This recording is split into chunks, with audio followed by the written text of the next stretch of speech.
You filthy animal! How dare you contaminate our space? Victoria Kensington's shriek pierces the air of the grand, majestic hotel ballroom. Her face twists with pure hatred as she charges toward Marcus Sterling, who stands peacefully near the charity auction displays. 400 elite guests gasp, their phones instantly raised to record the commotion. Marcus remains perfectly calm in his immaculate tuxedo, not even blinking as she approaches. Victoria grabs her wine glass, the red liquid sloshing violently with her movements. You want to play dress-up with your betters? Let me show you what we do to uppity blacks who forget their place. She hurls the entire contents of the glass at his face. Vintage Bordeaux explodes across his white shirt, wine streaming down his chest and dripping onto the pristine marble floor. Marcus stands statue still, burgundy liquid dripping from his chin. Then, impossibly, he smiles. What Victoria doesn't know is that this single moment will destroy everything her family has built over 3 generations. The morning sun had streamed through the floor-to-ceiling windows of Marcus Sterling's corner office just hours earlier, casting long shadows across the mahogany furniture. At exactly 9:47 a.m., he slid a Mont Blanc pen across the final page of the most important contract in Kensington Enterprises' 75-year history. $1.5 billion, Robert Kensington whispered, his voice trembling with relief. Sweat beaded on his forehead despite the office's aggressive air conditioning. Marcus, you've just saved my entire family legacy. The handshake between the two men sealed more than a business deal. For Kensington Enterprises, teetering on the edge of bankruptcy after 3 failed quarters, this partnership represented salvation. The urban development project was set to create 15,000 jobs, fund 30 schools, and transform abandoned neighborhoods into thriving communities. Marcus Sterling embodies everything the American dream promises. At 42, he built Sterling Capital Group from nothing into the nation's largest fund focused on sustainable development. Forbes ranks him among the 50 most influential business leaders, and his office walls display photographs with presidents, Nobel laureates, and community leaders whose lives his investments have transformed. But success hasn't changed his core habits. Marcus never announces his presence at social events. Instead, he blends into crowds, observing how potential partners treat people they consider beneath them. Tonight's charity gala represents the perfect opportunity to study the Kensington family's true character, Marcus had thought. I'll see you at the Future Foundation's gala, Marcus told Robert as they shook hands that morning, though I prefer to keep a low profile at these events. Robert nodded enthusiastically. Of course, Victoria will be thrilled to meet you properly. She's been organizing this fundraiser for months.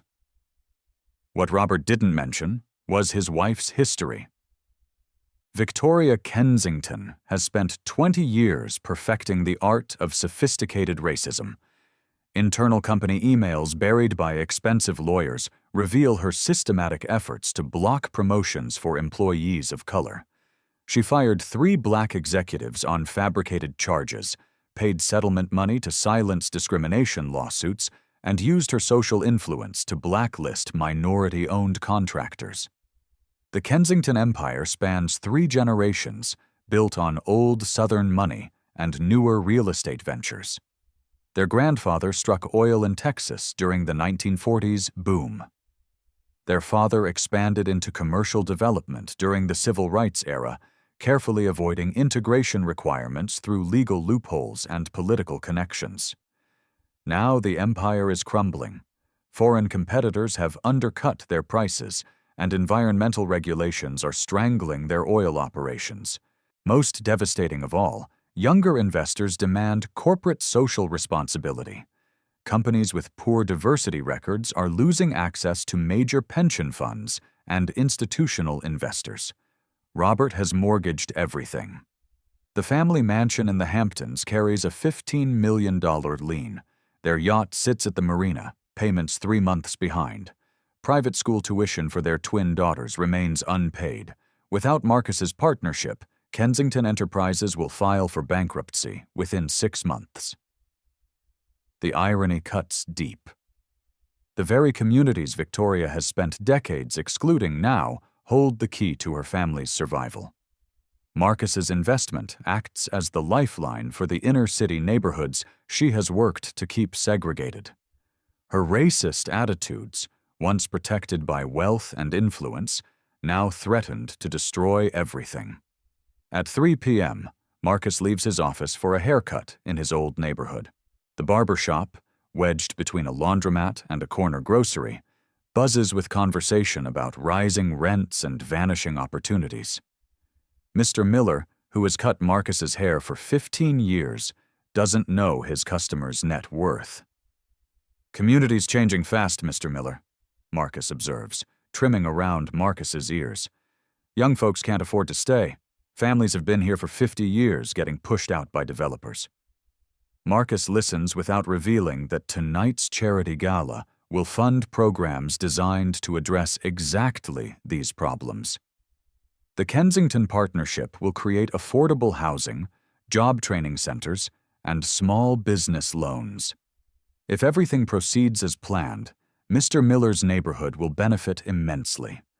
But Marcus has learned that character reveals itself in unguarded moments.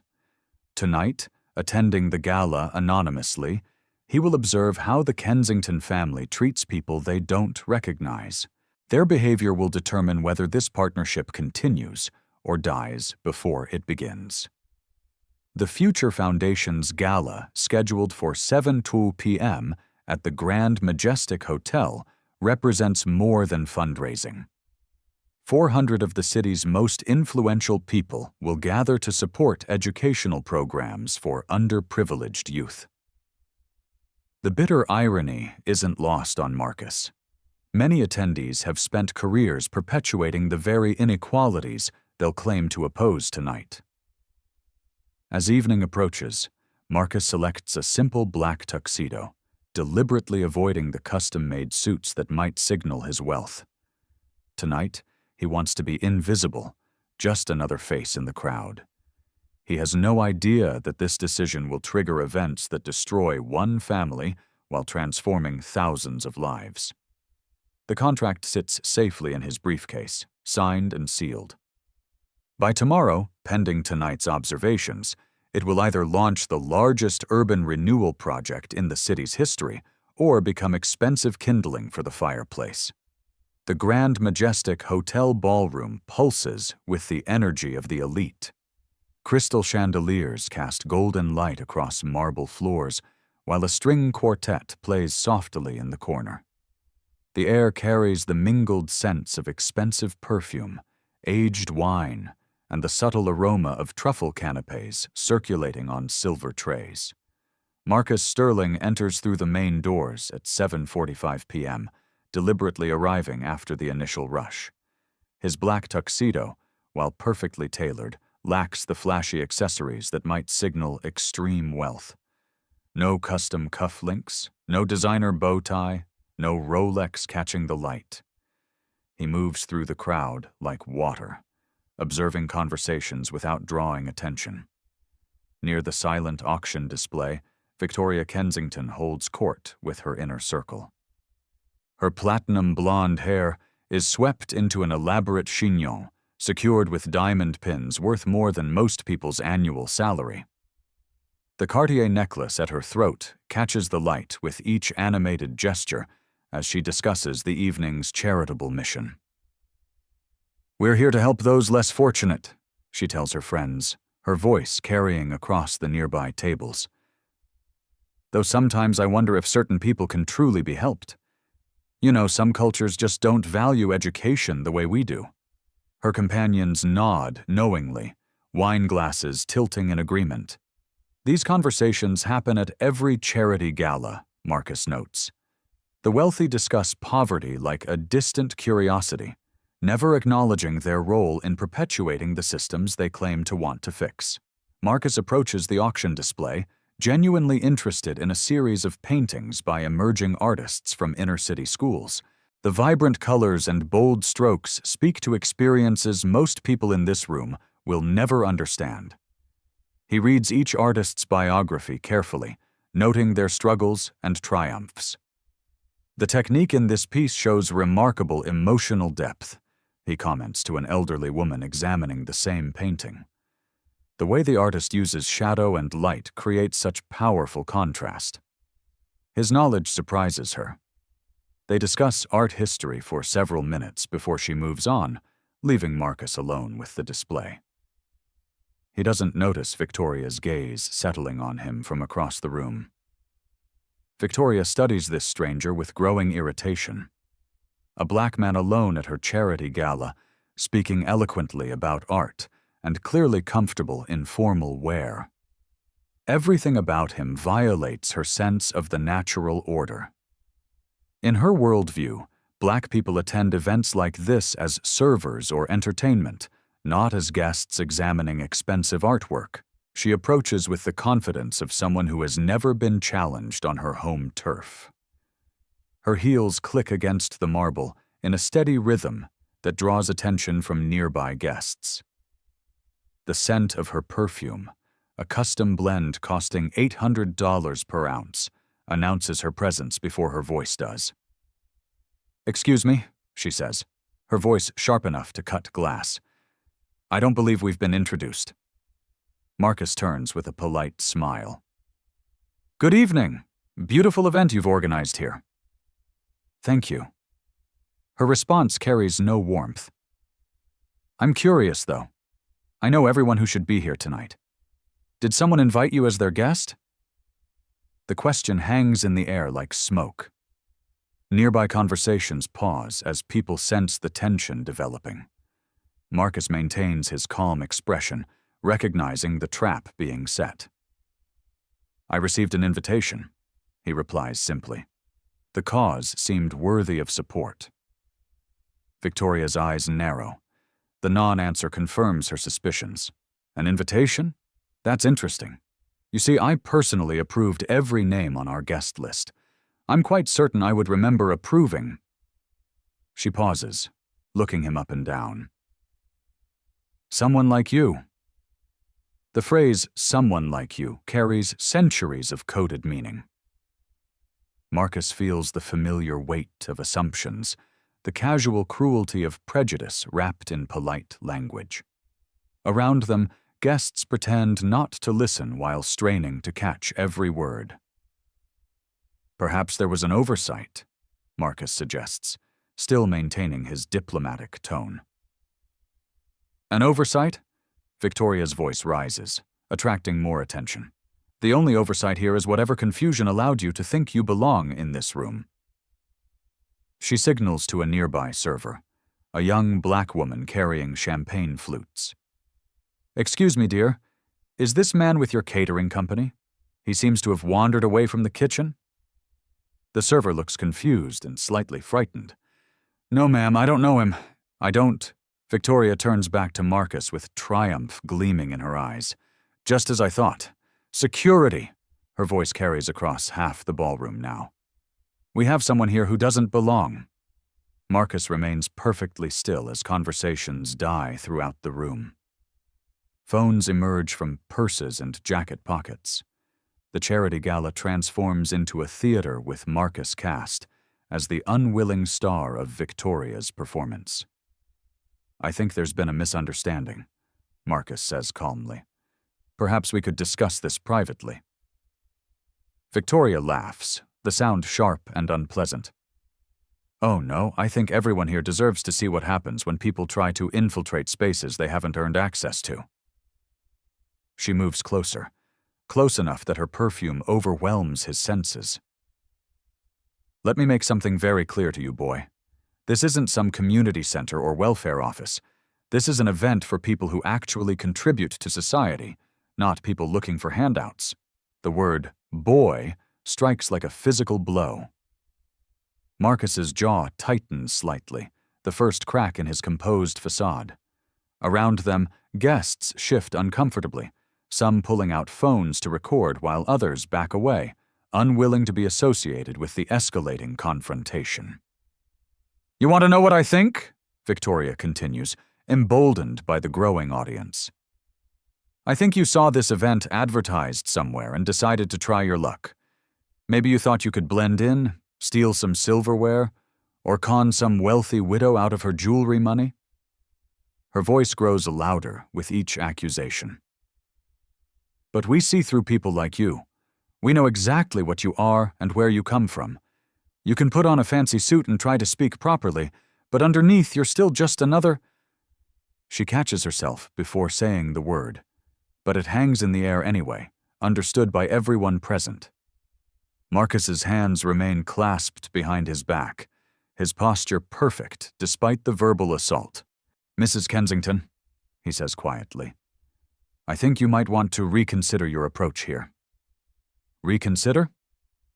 She grabs a wine glass from a passing server, the crystal stem trembling slightly in her grip. "The only thing I'm reconsidering is why security hasn't removed you yet." Two security guards approach hesitantly, uncertain how to proceed given Marcus's calm demeanor and obvious education. They stop several feet away, waiting for a clear direction. "You know what your problem is?" Victoria continues, wine sloshing in her glass. "You people always think you can just walk into places you don't belong. You see successful people living successful lives, and instead of working to improve yourselves, you try to take shortcuts." The string quartet has stopped playing. 400 guests watch in silence as Victoria's mask of civility completely dissolves. "Let me teach you something about respect," she says, raising the wine glass high above her head. The vintage Bordeaux catches the light like liquid rubies. "This is what happens to animals who don't know their place." The wine arcs through the air in a perfect crimson stream, striking Marcus's white shirt and spreading across the expensive fabric like spilled blood. Drops scatter onto the marble floor, creating a pattern that will be photographed and shared millions of times before morning. Marcus doesn't flinch. He doesn't raise his hands to block the wine or step backward to avoid the splash. He simply stands there, burgundy liquid dripping from his chin onto his bow tie, and smiles. The smile isn't submission or embarrassment. It's knowledge. It's patience. It's the expression of someone who understands exactly what just happened and knows precisely what will happen next. Victoria steps back, breathing heavily, the wine glass empty in her trembling hand. Around them, the ballroom erupts in shocked whispers and clicking camera phones. She has just provided the internet with the perfect symbol of privilege and racism captured in high definition from multiple angles. Now she announces to the room, maybe he'll understand that this isn't his world. Marcus reaches into his jacket pocket and withdraws a pristine white handkerchief. He dabs at the wine on his chin with deliberate care, never breaking eye contact with Victoria. "Mrs. Kensington," he says softly, his voice carrying clearly in the sudden silence. "I believe it's time you learned exactly whose world this really is." The ballroom erupts into chaos as phones flash like paparazzi cameras. Guests crane their necks, pushing closer to witness the spectacle while simultaneously backing away from potential association with Victoria's outburst. The air crackles with tension, and the metallic scent of spilled wine mixed with expensive perfume. Victoria Kensington stands in the center of it all, chest heaving with righteous indignation. Wine stains her own dress, where droplets splashed back from Marcus's shirt. Her diamond earrings catch the light as she turns to address the growing crowd, feeding off their attention like fuel to a fire. "Did you all see that?" she announces, voice carrying across the marble floor. "This is exactly what I'm talking about. These people think they can just walk into our spaces, demand our respect, and when confronted with reality, they stand there with that smug expression."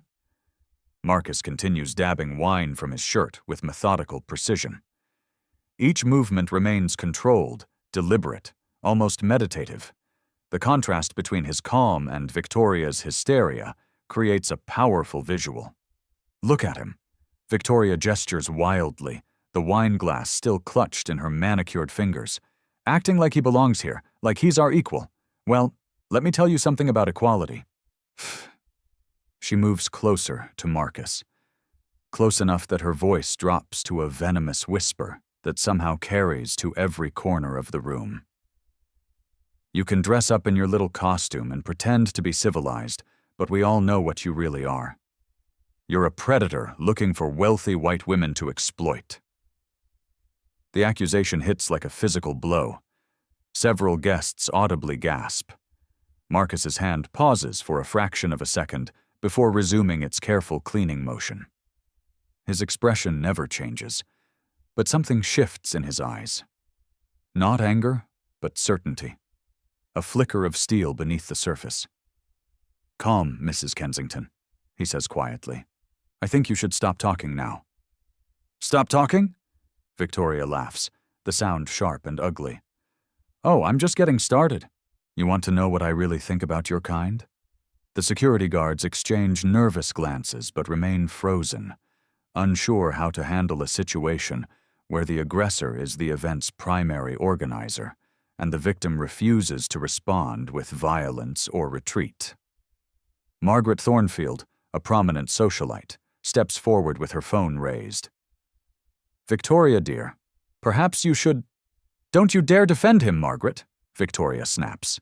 "This is exactly how they infiltrate our society. They find bleeding-heart liberals who fall for their sob stories, and before you know it, they're demanding reparations and special privileges." She turns back to Marcus, emboldened by her perceived support. "You want to know the truth about people like you? You're genetically inferior. Science proves it. Lower IQ, higher crime rates, inability to maintain stable families. You belong in the projects with your own kind, not pretending to be something you'll never be." The words hang in the air like poison gas. Even her closest allies look uncomfortable now, shifting their weight and avoiding eye contact. Someone in the crowd whispers, "Jesus Christ," under their breath. Marcus folds his handkerchief carefully and returns it to his pocket. When he looks up, his smile has transformed into something more dangerous. "Are you quite finished?" he asks. "Finished?" Victoria's voice rises to nearly a shriek. "I haven't even started. You want to stand there in your stolen tuxedo acting superior? Let me tell you about superiority." She grabs another wine glass from a nearby table, this one filled with white wine. The liquid sloshes dangerously as she waves it for emphasis. "My family built this city while your ancestors were swinging from trees. We created the businesses, the culture, the civilization that makes gatherings like this possible. And you have the audacity to walk in here and demand equal treatment." The phones keep recording. Social media notifications begin chiming throughout the room as early videos start going viral. Charity Gala Meltdown begins trending within minutes, but the full story won't emerge until much later. "You know what your real problem is?" Victoria continues, now addressing the crowd as much as Marcus. "You people think you deserve things you haven't earned. You want our wealth, our status, our women, but you don't want to work for it. You just want it handed to you because of some imaginary historical debt." Marcus checks his watch. A simple Timex, not the Patek Philippe he usually wears. The gesture appears casual, but several guests notice the movement. Something about it seems significant, though they can't identify why. "Mrs. Kensington," Marcus says, his voice carrying a new authority that makes several people step back involuntarily. "I'm going to give you one more chance to apologize and walk away from this." "Apologize?" Victoria throws back her head and laughs. "Apologize to you for what exactly? For speaking the truth? For protecting my community from infiltration?" She raises the second wine glass. White wine catching the chandelier light. "You want another lesson in respect? Because I have plenty more to teach." "That won't be necessary," Marcus replies. But Victoria is beyond reason now. Drunk on attention and perceived power, the crowd's shocked silence feeds her performance, making her feel like she's finally saying what everyone really thinks but lacks the courage to express. "You see, this is exactly why we can't have integration," she announces to the room. "Give them an inch and they take a mile. Let one into your neighborhood and property values plummet. Hire one at your company and suddenly you're facing discrimination lawsuits. It's a con game, people. Wake up." She takes a step closer to Marcus, close enough that wine fumes mix with her perfume in a nauseating cocktail. "You want to know what I really think happened here tonight? I think you're working with inside help. Someone gave you information about this event, told you how to dress, maybe even provided the invitation. Who was it? One of the servers? Some guilty white liberal?" Marcus's expression remains neutral, but his posture straightens almost imperceptibly. Around the room, phones continue recording every word, every gesture, every second of Victoria's public breakdown. "Actually," Marcus says, his voice cutting through her rant like a blade, "I think it's time everyone learned the truth." Victoria pauses mid-gesture, wine glass frozen halfway to throwing position. Something in his tone penetrates her alcohol-fueled rage. For the first time since the confrontation began, uncertainty flickers across her face. "The truth?" she repeats, voice slightly less certain. "Yes." Marcus steps forward, no longer the passive target of her abuse.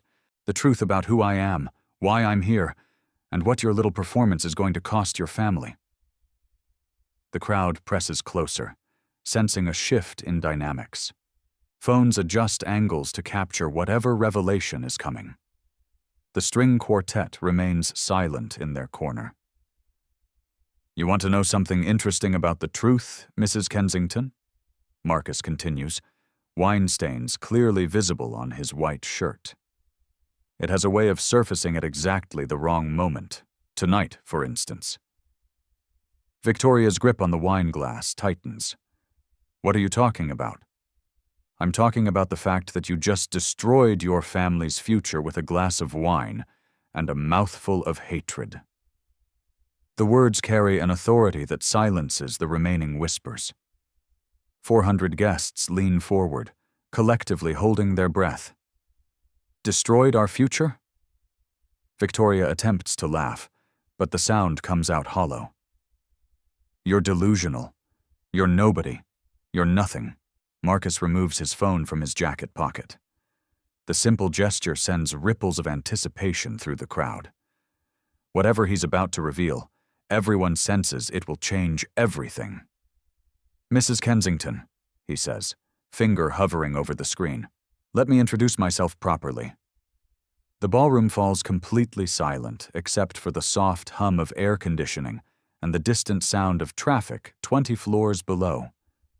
Even the servers have stopped moving, trays balanced in their hands as they wait for the revelation that will transform this charity gala into international news. Victoria's face has lost its flush of righteous anger, replaced by a growing pallor as she begins to suspect that her victim might not be as powerless as she assumed. "My name," Marcus says clearly, his voice carrying to every corner of the room, "is Marcus Sterling." He pauses, letting the name hang in the air. A few guests stir with recognition, but most wait for clarification. "And this morning," he continues, "your husband and I signed a contract worth $1.5 billion. The wine glass slips from Victoria's fingers, shattering against the marble floor in a spray of crystal and Chardonnay that mixes with the earlier red wine stains. The sound echoes through the ballroom like a gunshot, marking the exact moment when privilege and prejudice collided with consequence. The shattered wine glass fragments catch the chandelier light, like scattered diamonds across the marble. Victoria Kensington stares at Marcus Sterling, her face cycling through confusion, disbelief, and dawning horror. The name echoes in her mind, connecting slowly to Forbes articles, business magazines, and conversations she's overheard at country club dinners. Marcus Sterling, she whispers, voice barely audible above the collective intake of breath from 400 guests. CEO and chairman of Sterling Capital Group, Marcus continues, his tone now carrying the unmistakable authority of someone accustomed to commanding boardrooms and moving billions of dollars with a signature. Perhaps you've heard of us. We specialize in urban development and community revitalization. The transformation is instantaneous.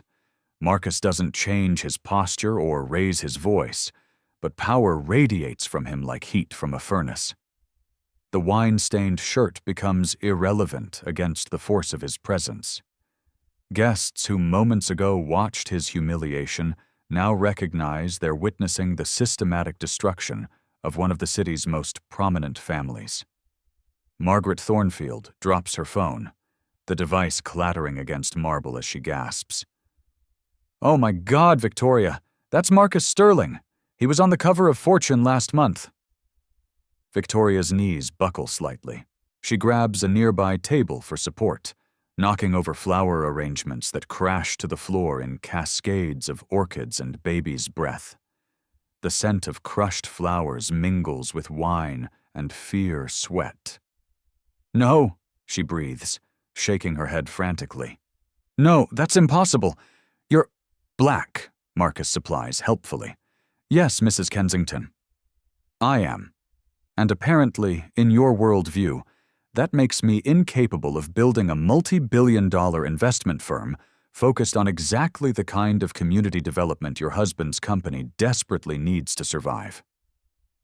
The crowd presses closer, phones capturing every second of Victoria's meltdown. Social media notifications explode across the room as early videos reach viral velocity. Kensington Winegate trends nationally within minutes, though few viewers yet understand the full magnitude of what they're watching. Robert Kensington's business partner, Arthur Vance, pushes through the crowd with growing panic etched across his features. "Marcus, I am so deeply sorry. This is completely unacceptable. Victoria doesn't speak for the company. We can fix this." Marcus turns his attention to Vance with the measured consideration of a judge examining evidence. "Can you, Arthur? Because Mrs. Kensington's performance tonight suggests certain cultural attitudes that might complicate our working relationship." "Our working relationship?" Victoria's voice cracks like breaking glass. "What working relationship? What are you talking about?" Marcus reaches into his jacket and withdraws a leather portfolio. His movements are deliberate, theatrical, designed to build tension.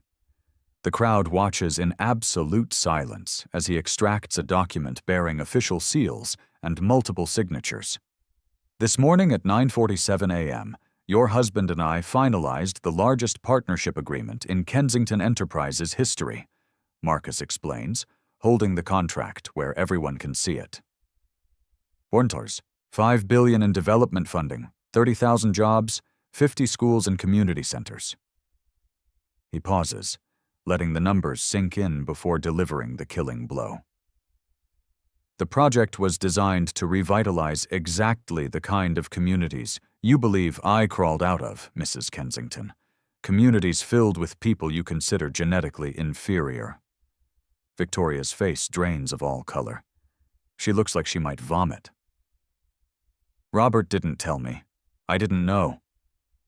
"Of course you didn't know," Marcus replies, "because your husband was intelligent enough to recognize that your presence at business meetings might complicate negotiations." The crowd murmurs with understanding. Everyone knows marriages where one spouse must be carefully managed during professional interactions, but few have seen the consequences played out so dramatically. "The irony is exquisite," Marcus continues, his voice carrying the measured cadence of someone delivering a eulogy. "Your family's survival depends entirely on partnering with the kind of communities you've spent your life working to exclude. The inner-city schools, the affordable housing projects, the minority-owned businesses. We were going to fund them all." The past tense hangs in the air like smoke from a funeral pyre. Arthur Vance steps forward desperately. Marcus, surely we can move past tonight's unfortunate incident. Victoria will issue a public apology. We'll donate to civil rights organizations. Whatever it takes. Marcus studies Vance with the detached interest of an entomologist examining a particularly fascinating insect. Arthur, do you honestly believe I can partner with a company whose leadership considers me a genetically inferior predator? Do you think my investors would approve of associating with an organization that views my existence as contamination? He turns his attention back to Victoria, who has begun sobbing quietly into her hands. Mrs. Kensington, you asked me earlier if I understood my place. Allow me to clarify something for you. Marcus steps closer, close enough that she has to look up to meet his eyes. When he speaks, his voice carries the quiet authority of someone who has built empires and toppled governments with carefully chosen words. My place is wherever I choose it to be. Tonight, I chose to observe how your family treats people they don't recognize. Your performance has been illuminating. He folds the contract carefully and returns it to his portfolio. The simple gesture feels final, like a coffin being sealed. Mrs. Kensington, you've just taught me that some partnerships are too expensive, regardless of the potential profit. Consider this my withdrawal from all negotiations with Kensington Enterprises. The words echo through the ballroom like a death sentence. 400 guests watch in stunned silence as a glass of wine and 15 minutes of racist ranting destroy a business empire that took 3 generations to build. Victoria collapses into a nearby chair, her diamond earrings catching the light as she sobs. Around her, the Future Foundation's gala transforms into a wake for everything she thought she understood about power, privilege, and place. Marcus Sterling straightens his wine-stained bow tie and walks toward the ballroom doors, leaving destruction in his wake. The grand, majestic hotel ballroom explodes into digital chaos as 400 phones capture the aftermath. Margaret Thornfield's hands shake while uploading video to Instagram, her diamond bracelet catching the light with each frantic tap. "Did that really just happen?" she whispers to her husband, reviewing footage that shows every second of Victoria's racist breakdown and Marcus's devastating revelation. Victoria Kensington remains collapsed in her chair, mascara streaming down her cheeks like black rivers. Her diamond earrings hang askew, and wine stains mar her designer gown. She stares at the doors where Marcus exited, mouth opening and closing soundlessly. "We need to leave now," Arthur Vance hisses, grabbing Victoria's arm. Panic flushes his face as he calculates the financial implications. "The press will be here within minutes." But Victoria cannot move. The number repeats in her mind like a death knell. $1.5 billion gone. Everything, the Hamptons estate, the yacht, her daughter's private school tuition, all depended on money that no longer exists because of 15 minutes of hatred. Around the ballroom, guests cluster in excited whispers. Derek Morrison, a hedge fund manager, waves his phone triumphantly. "I got everything from wine throwing to contract cancellation. This goes viral tonight." He's prophetic. Within 20 minutes, Portoi Victoria Kensington and racist gala trend globally on Twitter. TikTok videos dissecting the confrontation accumulate millions of views. News outlets bombard the hotel with interview requests. TMZ publishes first at 9:23 p.m. Billionaire CEO humiliated at charity gala. Business partner's wife dumps wine, calls him genetically inferior. The article features crystal-clear photos of wine cascading down Marcus's shirt, his expression calm and knowing. CNN follows at 9:45 p.m. with breaking news. Racist attack at elite gala costs company, $1.5 billion contract. Network crews race toward the hotel and the Kensington residence. Robert Kensington receives the devastating call at 10:15 p.m. while preparing for bed, already dreaming of tomorrow's partnership announcement. His business manager's voice trembles. "Robert, check the internet immediately. Victoria—" Christ, I can't explain this. Blood drains from Robert's face as he scrolls through video after video. Each clip shows the same sequence: racist accusations, wine assault, Marcus's revelation, contract death. Comment sections explode with outrage and predictions of corporate collapse. "Jesus Christ, Victoria," he whispers, chest pains radiating down his arm. "What have you done?" Financial reality crystallizes with terrifying clarity. Without Marcus's investment, quarterly debt obligations become impossible. The Hamptons' house faces foreclosure within 60 days. Yacht, art collections, Manhattan penthouses, everything must be liquidated immediately.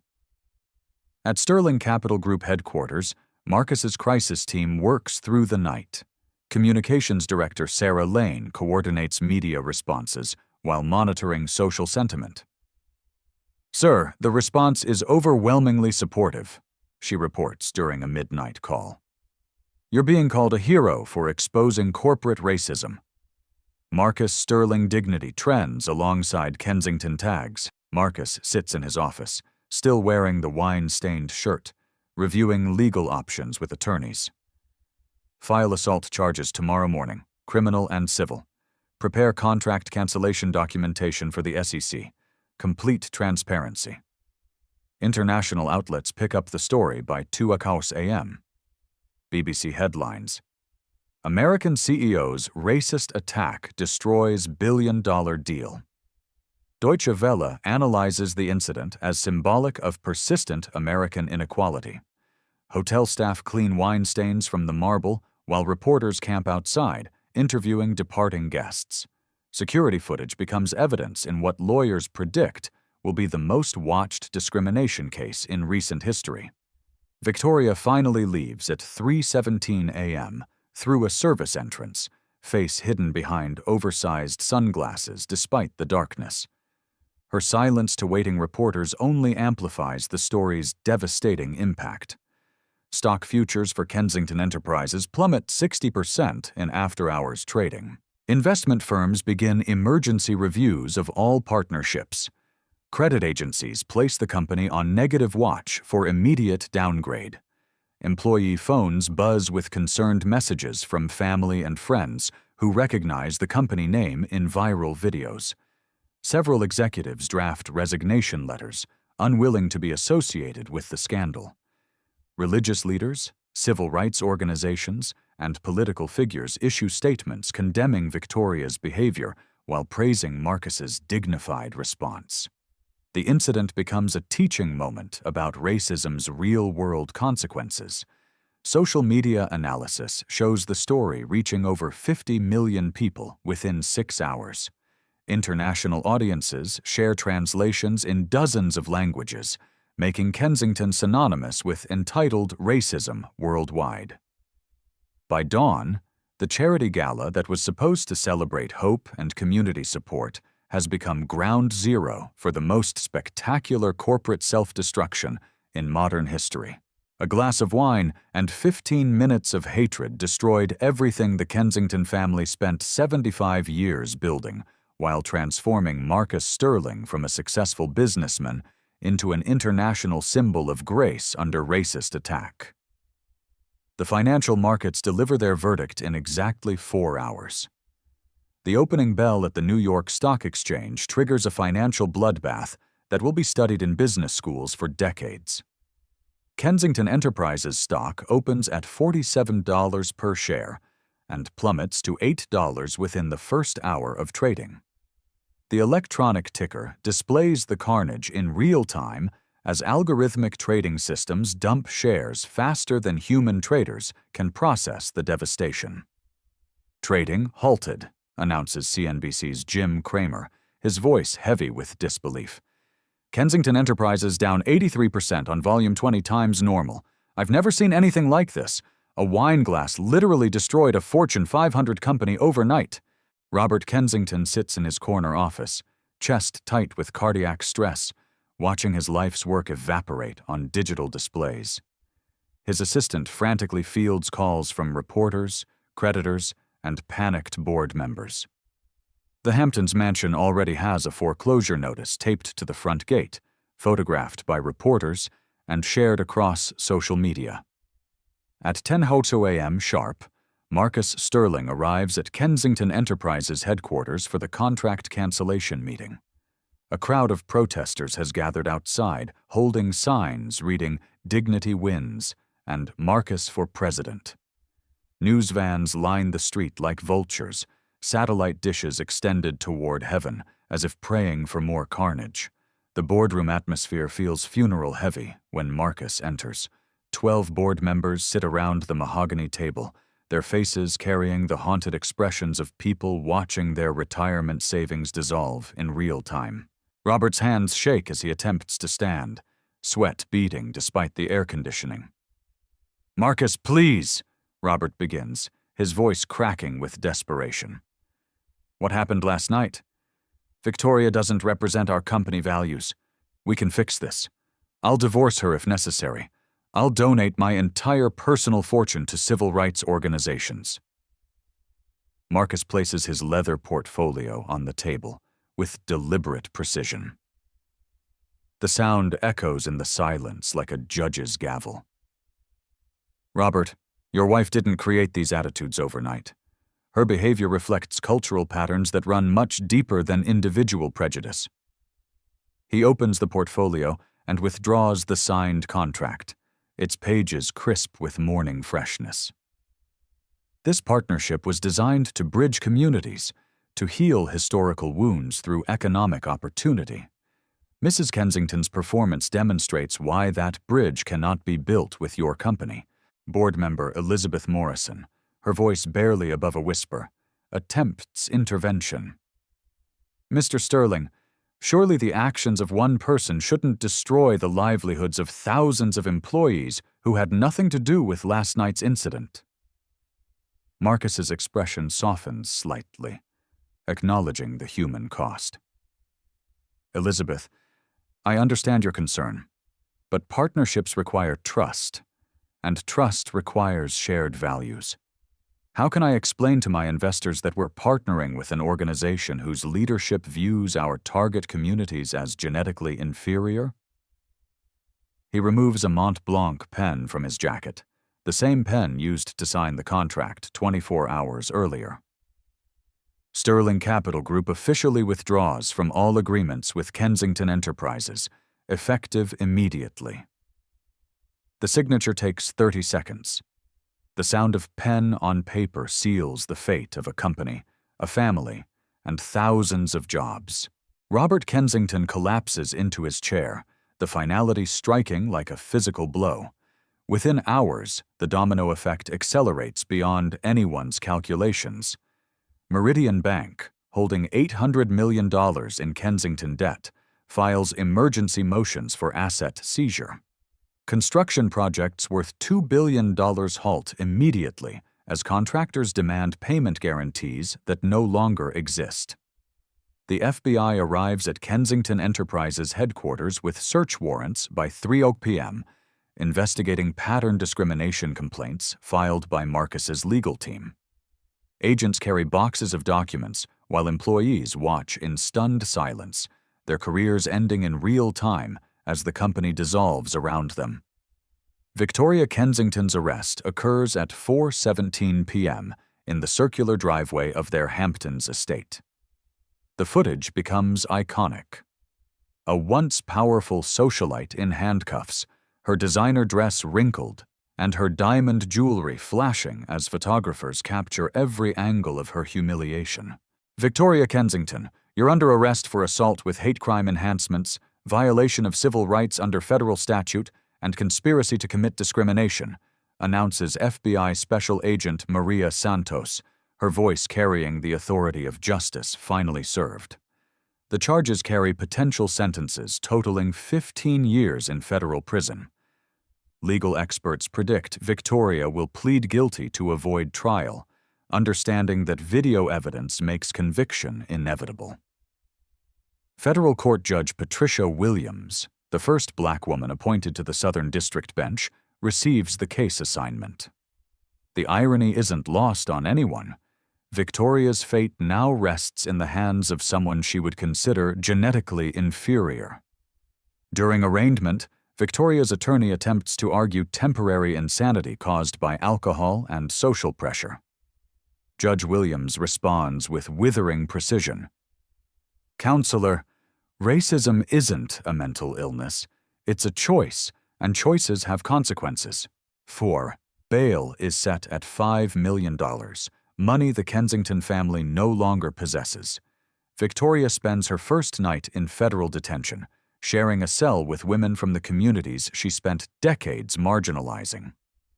The civil lawsuit filed by Marcus's team seeks $200 million in damages, citing emotional distress, reputational harm, and business interference.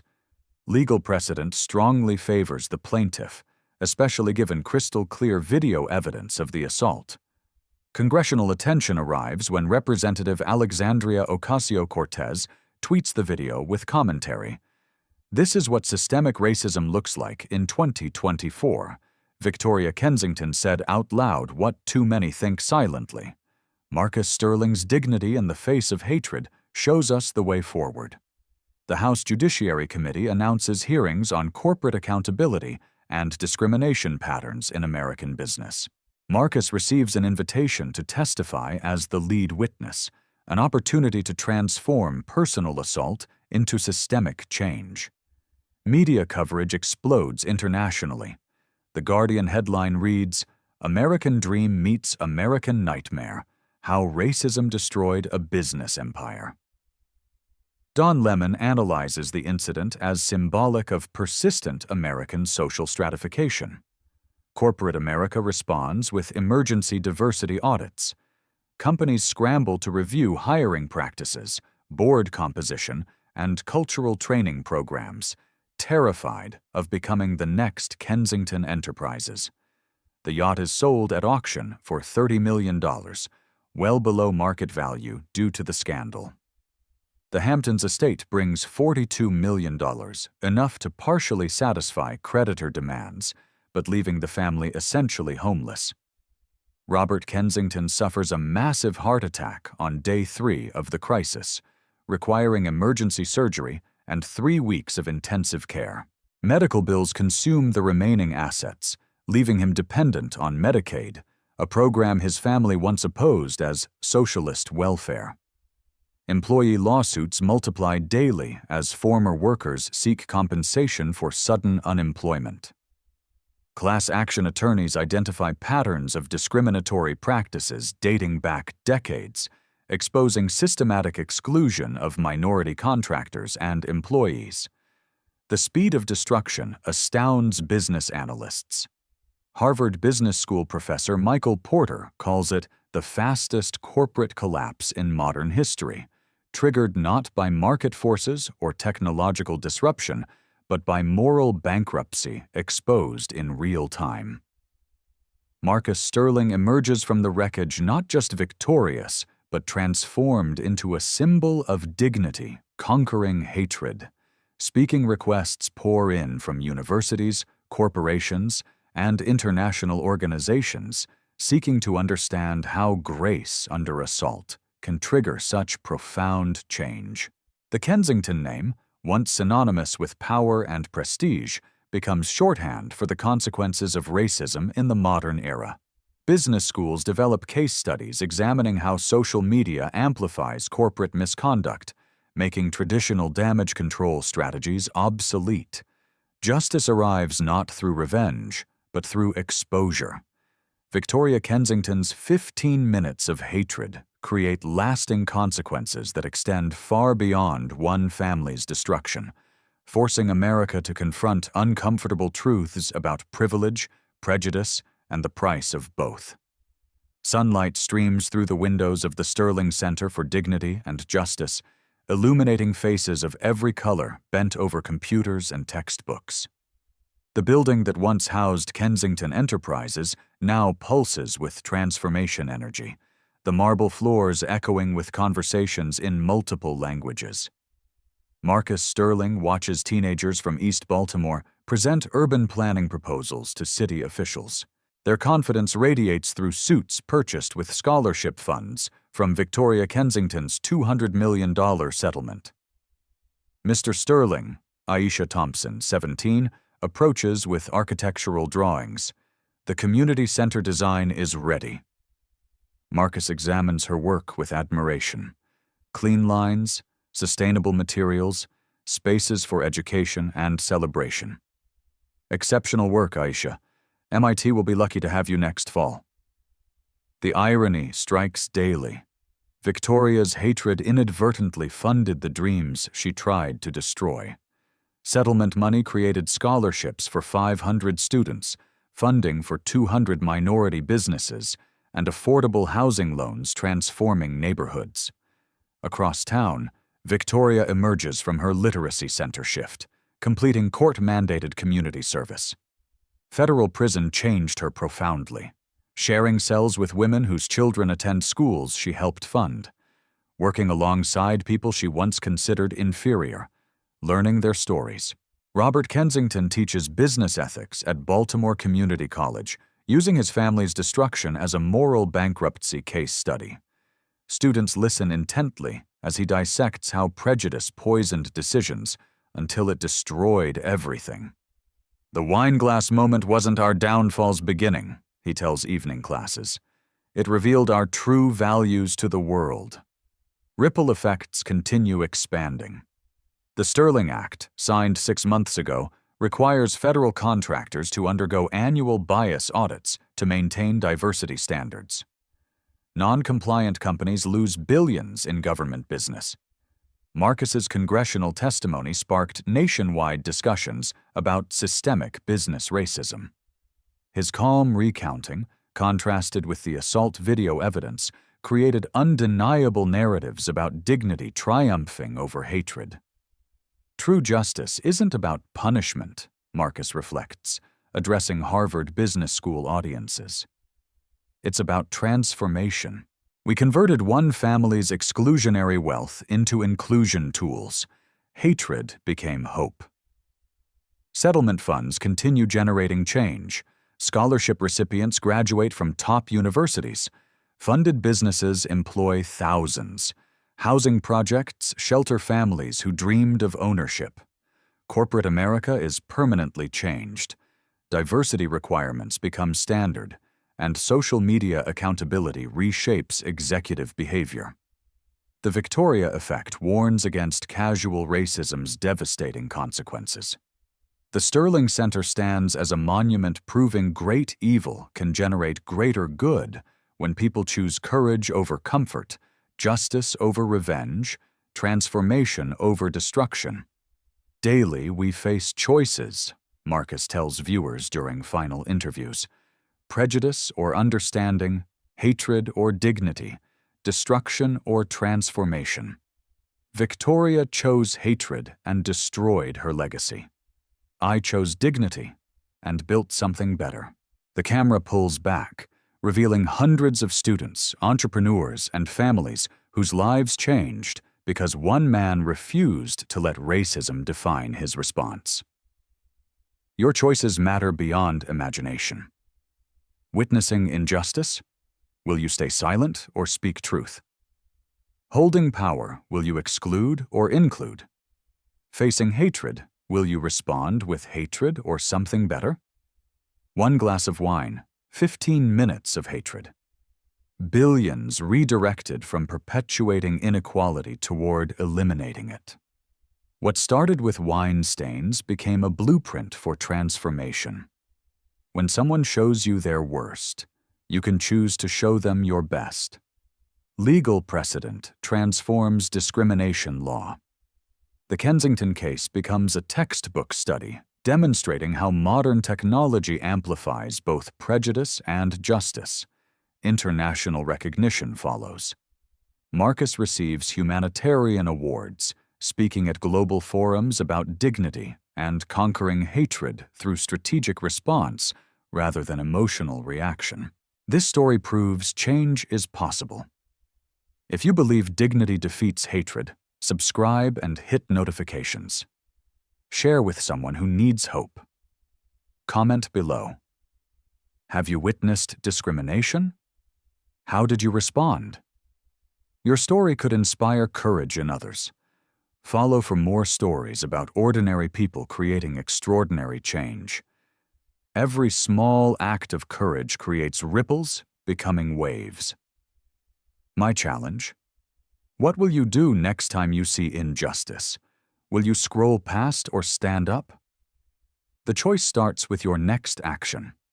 Like if you believe everyone deserves dignity, share if others need to see grace triumph over hatred. Subscribe to join the solution. What legacy will your choices create? The moral lesson: the echo of character. This story serves as a profound meditation on the law of invisible consequences.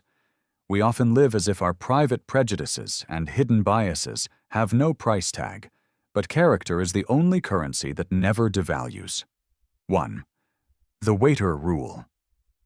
Applied to life. The truest test of a human being is not how they behave in a boardroom or a pulpit, but how they treat someone they believe can do absolutely nothing for them. Victoria looked at Marcus and saw nothing. Because she treated the nothing with cruelty, she lost everything. Never mistake a lack of flashy status for a lack of power. 2. Stoicism as ultimate power. Marcus Sterling did not win because he was richer. He won because he was more disciplined. When Victoria threw the wine, she surrendered her power to Marcus. By remaining still, Marcus forced the world to look at her ugliness and his grace. In life, your reaction is your only true property. If you can control your reaction, you can control the outcome of any conflict. 3. The transparency of the modern era. We no longer live in a world where shadows protect the powerful. Every act of injustice is one smartphone away from a global trial. This story teaches us that integrity is the only sustainable business model. If your private character cannot survive public exposure, your success is merely a house of cards waiting for a single glass of wine to bring it down. Final thought: be careful how you treat those you think are beneath you. The person you push aside today might be the one you have to ask for a lifeline tomorrow. Dignity is not a costume you put on. It is the armor you wear when the world tries to stain you.